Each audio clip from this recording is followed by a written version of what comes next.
चलो इस क्वेश्चन में आपसे बोला हुआ है कि क्रोमाइल क्लोराइड टेस्ट में जो हम लोग करते हैं कन्फर्मेशन ऑफ Cl माइनस, आपको एक येलो सॉल्यूशन मिलता है और उस येलो सॉल्यूशन का एसिडिफिकेशन करने के बाद जब उसमें हम अमाइल अल्कोहल ऐड करते हैं 10% H2O के साथ, तो जो ऑर्गेनिक लेयर है वो ब्लू हो जाता है।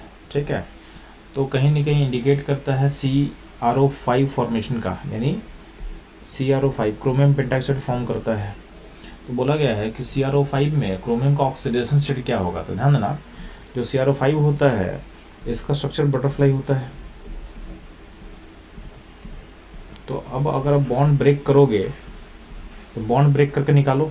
अगर आप ध्यान देना, अगर CrO5 को आप सिंपली x मान के अगर निकालते हो तो उसमें प्रॉब्लम क्या होगा कि x plus 5 into -2 equal to 0, यानी x का वैल्यू आ जाएगा +10, जो कि पॉसिबल नहीं है क्योंकि क्रोमियम का जो ऑक्सीडेशन स्टेट होता है उसका मैक्सिमम वैल्यू होता है +6 ही होता है।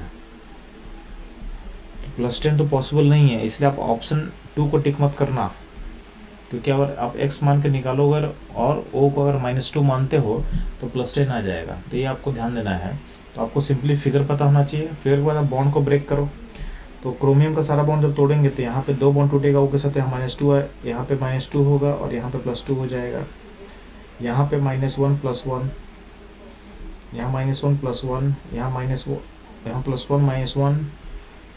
-1 तो अब ध्यान देना, क्रोमियम पे जो नेट कितना चार्ज बिल्ड हो रहा है, तो बिल्ड हो रहा है +6।